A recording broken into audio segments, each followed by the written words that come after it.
Class 11 এর ছাত্ররা পুজোর ছুটির পর আমার প্রথম ক্লাস। আমরা সরলরেখা পুজো ছুটির আগে সরলরেখার থিওরি পার্টটা পড়িয়েছিলাম। তো আজকে আমরা অনুশীলনীতে আমরা আলোচনা করব প্রশ্নমালা 2A। সরলরেখা ফার্স্ট চ্যাপ্টার। এটা দেখো, বহু বিকল্প ধর্মী।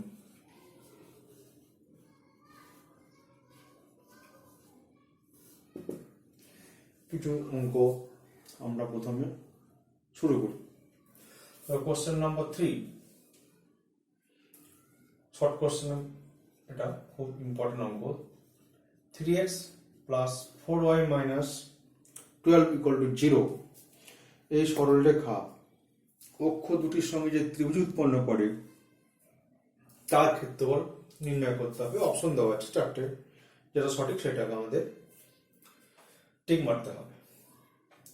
ধরো এই সমীকরণটাকে আমরা ছেইতাংশ আকারে যদি প্রকাশ করি, তাহলে আমার হবে কত, 12 দিয়ে ভাগ করি, তাহলে x/4 plus y/3 equal to 1।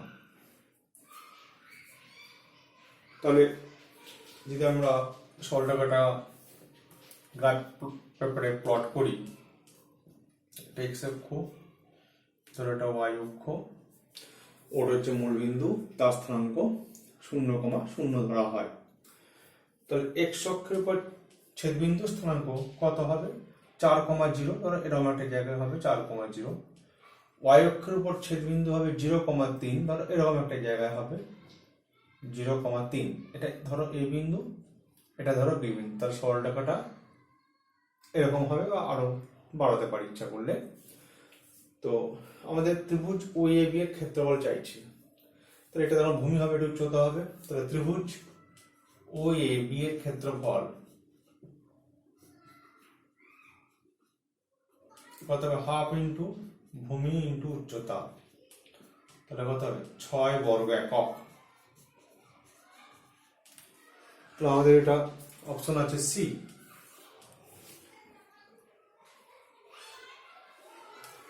এরপরে অঙ্ক আমরা চলে যাব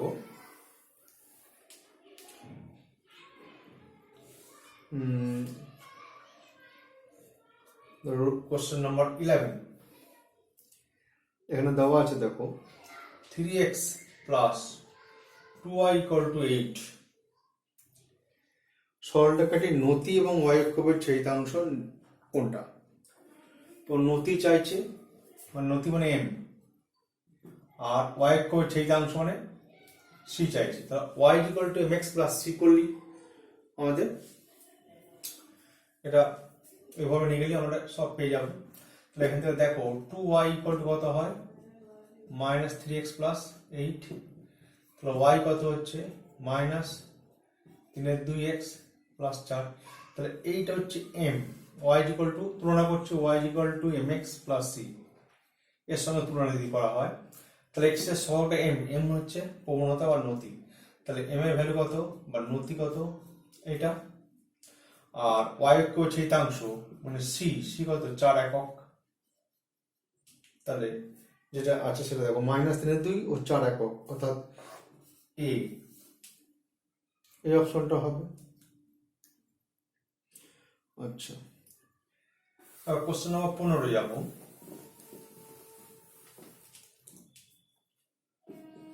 আনতি নির্ণয় করতে বলেছে। দুটো বিন্দু দেওয়া আছে, স্থানাঙ্ক একটা 3 মাইনাস √3। এ একটা বিন্দু, ধরো এ বিন্দু, এটা বি বিন্দু।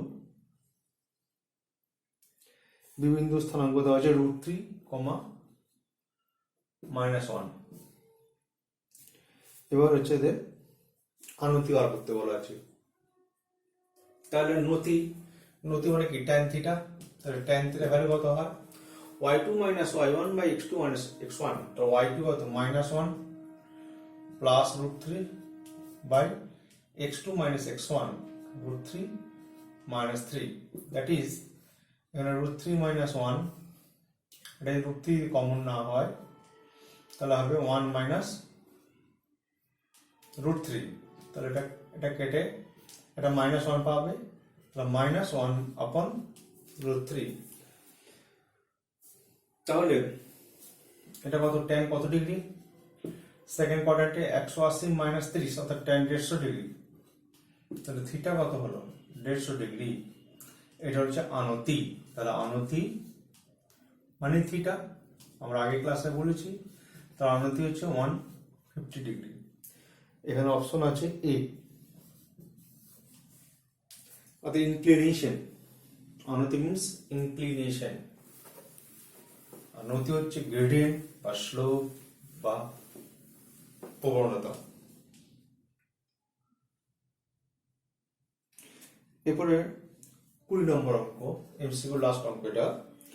নিচে কোন সরলরেখাটির সমীকরণ যার নতি দিয়ে দিচ্ছে 1, তাহলে এম এর মান হচ্ছে 1 আর x অক্ষ ছেদিতাংশ -3, তাহলে x অক্ষ ছেদিতাংশ, দেখো এখানে x অক্ষ ছেদিতাংশ মানে এটা -3,0 আর প্রবণতা 1, তাহলে বিন্দু প্রবণতা আঘাত মানে এই বিন্দুতে পাস করছে, তাহলে y - y1 = m x - x1, তাহলে x - x1 মানে এটা, তাহলে y কত হবে x + 3, y x + 3 সাজানোর পর কি হবে x - y + 3 = 0, তাহলে x - y + 3 = 0, মানে অপশন কি আছে এটা অ্যানসার। এটা বিন্দু প্রবণতা, যেহেতু x অক্ষ ছেদিতাংশ -3, তো এটা আমাদের x অক্ষ আর কি, এটা y অক্ষ, তাহলে এটা হচ্ছে -3 অর্থাৎ এর এই বিন্দু, ও এটা হচ্ছে -3।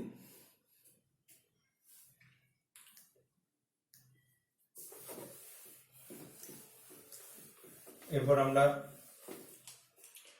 অতি সংক্ষিপ্ত নিয়ে আলোচনা করব, কিছু অঙ্ক অতি সংক্ষিপ্ত উত্তরধর্মী।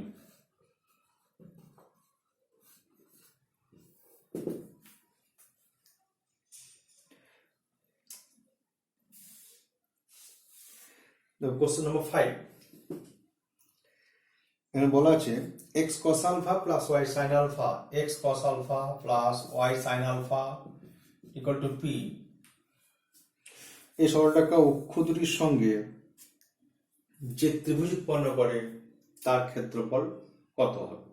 ঠিক আগে করে এলাম, এটা এইভাবেই আমরা প্রকাশ করব, উল্লম্ব আকার এটা আমি ছেদিতাংশ প্রকাশ করব, x বাই কত p by cos α, y by লিখতে পারি p বাই sin α = 1। তাহলে যদি আমরা ছবি আঁকি, তাহলে x অক্ষ ছেদিতাংশ এটা p বাই cos α, তাহলে x অক্ষ ছেদ বিন্দু কত হবে p বাই cos α, 0, এটা ধরো এই বিন্দু, এটা x অ্যাক্সিস, এটা আমাদের y অ্যাক্সিস, এটা b বিন্দু, তো এটা হবে 0, p বাই sin α,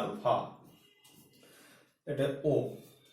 তাহলে ত্রিভুজ OAB এর ক্ষেত্রফল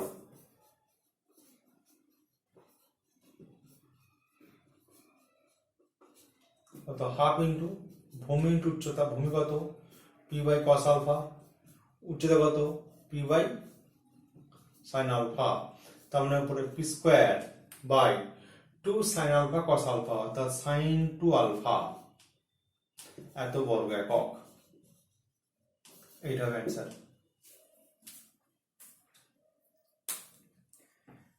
এরপরে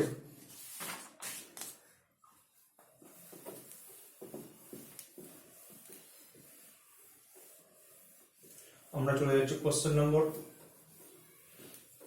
8। যে একটা বর্গক্ষেত্রে দুটি বাহু দেওয়া আছে, তা বর্গক্ষেত্রের ক্ষেত্রফল নির্ণয় করো। তার একটা বর্গক্ষেত্র আঁকি, ABCD এটা বর্গক্ষেত্র। যে বাহু দুটো সমীকরণ ধরে নাও, এই বাহুটা হচ্ছে 5x - 2y = 13, আর একটা সমীকরণ দেওয়া হচ্ছে 5x - 2y, তাহলে সমান্তরাল সরলরেখা, তাহলে এটাই হবে 5x - 2y +16 বা ইকুয়াল টু -16। তাহলে বর্গক্ষেত্রের ক্ষেত্রফল নির্ণয় করতে হবে। তাহলে আমরা জানি বর্গক্ষেত্রের ক্ষেত্রফল কি বাহু স্কয়ার। তাহলে বাহু স্কয়ার মানে বাহু দৈর্ঘ্য দরকার, দৈর্ঘ্য করতে গেলে দুটোই দেবো, একটা সমান্তরাল একটা সমান্তরাল, তো তাই সমান্তরাল সরলরেখাদের দূরত্ব, এই দূরত্ব বার করতে পারি। কাজ হয়ে যাবে তার সমান্তরাল সরল দূরত্ব ধরো d।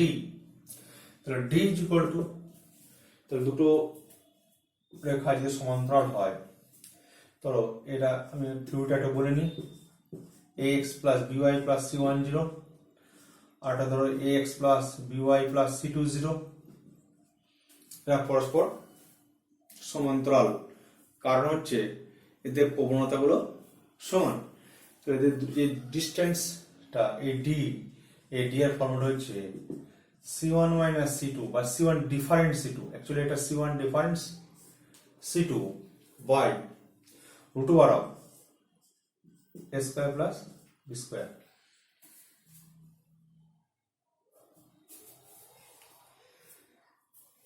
তাহলে আমরা এখান থেকে কি বার করতে পারবো, এখানে c1 - c2 অর্থাৎ 13 + 16 বাই √a² 5² প্লাস -2 তার স্কয়ার, 13 16 কত 29 বাই √25টা 29, অ্যাকচুয়ালি কত √29। তাহলে বর্গক্ষেত্রের ক্ষেত্রফল কত √19 স্কয়ার, তার মানে √29, তাহলে 29 বর্গ একক। তাহলে অতি সংক্ষিপ্ত আমাদের 1834 বর্গ একক।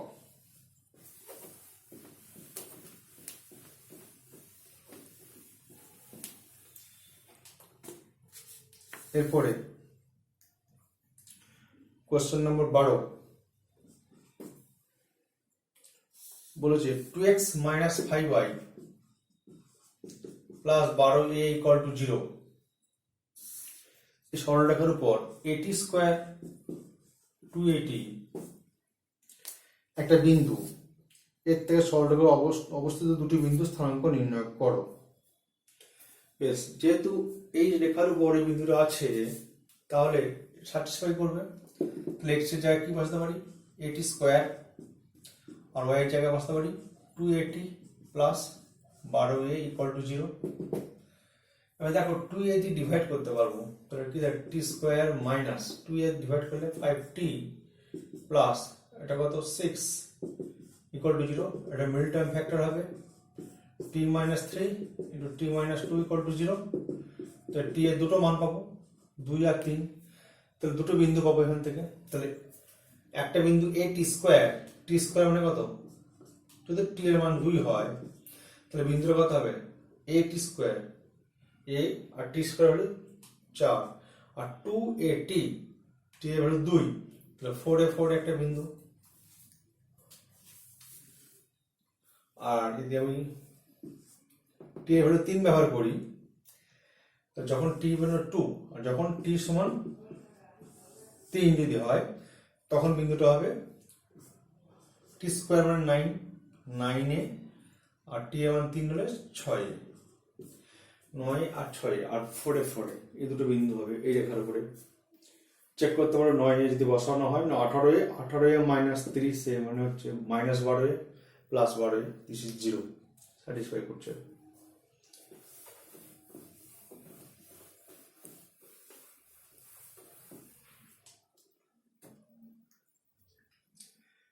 এরপরে একটা অঙ্ক দেখো,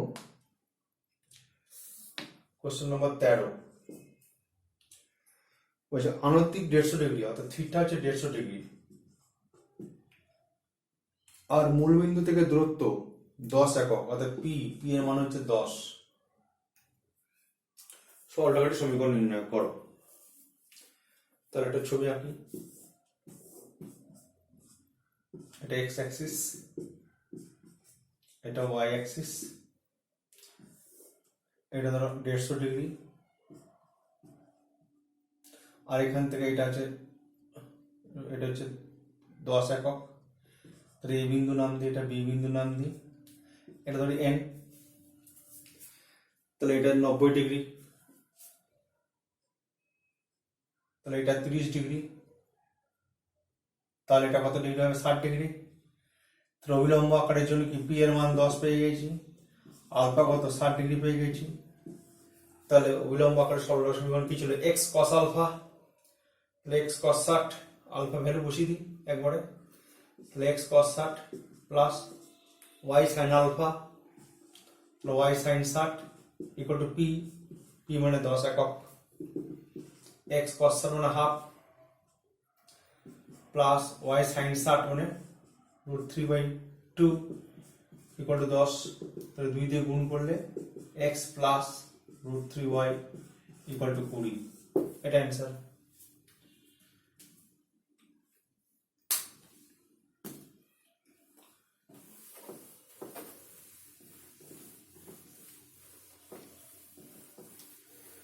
তো আমরা